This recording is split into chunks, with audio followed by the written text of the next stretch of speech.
So this is a two-story laneway house, parking incorporated on the ground floor. The second floor is a compact but very efficient single-bedroom unit. In Toronto, they're called laneway suites.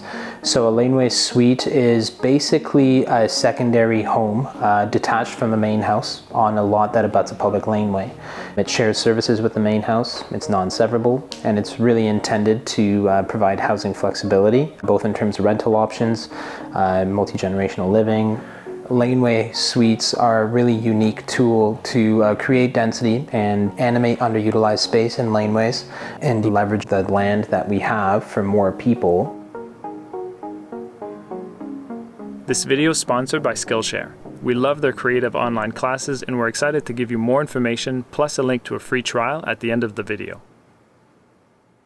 The building was a garage, basically, like many other buildings in this neighborhood.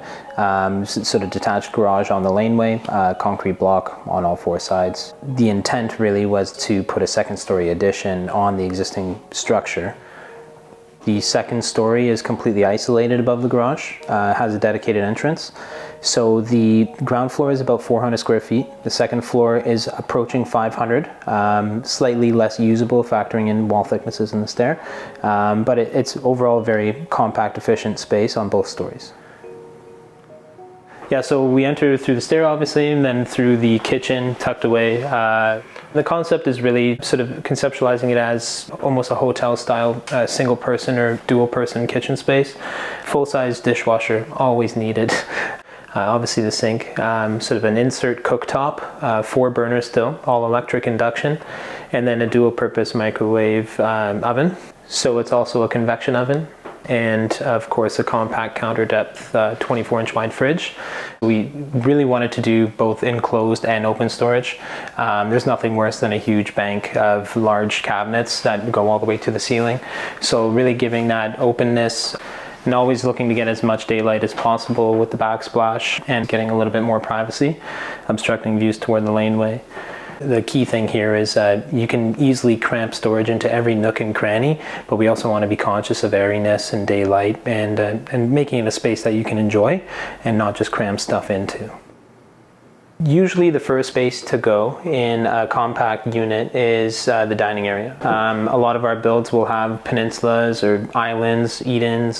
Sometimes they forego formal sitting space entirely. But here it was really important to us to get that dedicated eating area. So we sort of integrated this breakfast nook with full height glass, carrying across that penny round backsplash all the way across, in which you can see in other accents throughout the space. So it works really well. It's, I mean, you're not sacrificing on functionality by sacrificing on square footage. And a really big thing with a lot of these small builds are the aspect ratio of the space is just as critical as the actual square footage.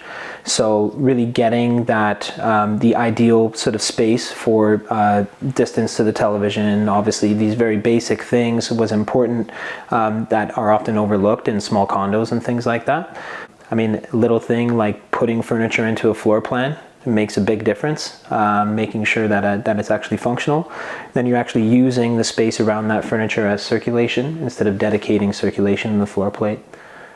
Full-size couch that was actually commissioned by the homeowner, and then custom coffee table and a built-in television. Another great example of sort of using as much space as we can to our advantage. I'm tucking this away, trying not to make it a feature of the space, but also acknowledging the fact that people watch TV. Working around a protected tree on the outside, we sort of created an alcove with the builder to accommodate the tree trunk that would basically sort of literally recess out of the building envelope. And then we sort of looked at that as an opportunity to create some built-in shelving to rationalize that on the interior, and obviously to create some storage space and an eye-catching feature for the actual living room. So that's really where this came in.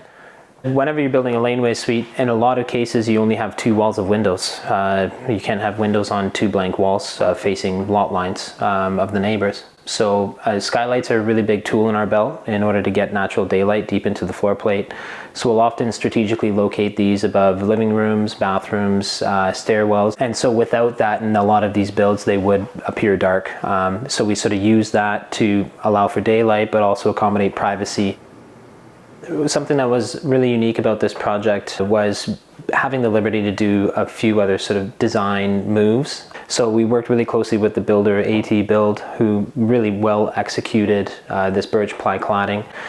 So bringing that right down the stair to the front door, wrapping that up the ceiling, and allowing that to become a feature that balances the rest of the space. Otherwise it would appear very sanitary, white cabinets, white backsplashes, etc. Bringing that birch ply as a feature into the bedroom, I feel that really makes the space. Sort of bringing that across the ceiling into the headboard, a custom built queen size bed, again done by AT Build, coordinated with the homeowner. And little things go a long way in a space like this, sort of coordinating lighting on either side and incorporating storage for linen and such right above that stair. And then going one step further with the built-in closets. We find that built-in closets are really handy in these small spaces. Even just IKEA PAX units, they don't have to be crazy custom millwork. It's sort of being creative with things that are available off the shelf is a really easy way to optimize budget, but also optimize storage obviously, and limit how much wall space we're actually occupying. Really the premise here is the compact space doesn't mean you sacrifice on bedroom space.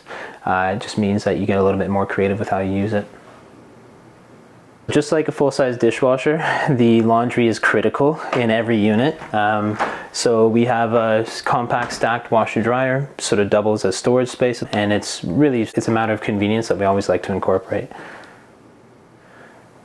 The bathroom located right off the bedroom. We use pocket doors throughout the unit, oftentimes to save on room for sort of overswings and things like that. And then in the bathroom itself, we kind of did some unique things, pushing the toilet toward the outside wall, having a full height frosted window, centralizing the vanity and doing a walk-in shower. Everybody says that bathrooms and kitchens sell a house. In my opinion, bathrooms and kitchens make a home. So it's really about identifying those key priorities and playing to them.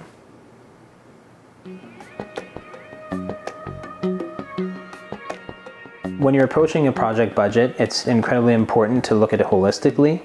So generally speaking, laneway suites of an average size are being built between $300 and $400 per square foot construction costs, and that's in Canadian dollars. That would be plus tax, plus contingency, and plus soft costs. Soft costs are things like surveys, permits, design fees, engineering, basically every dollar spent in order to start construction.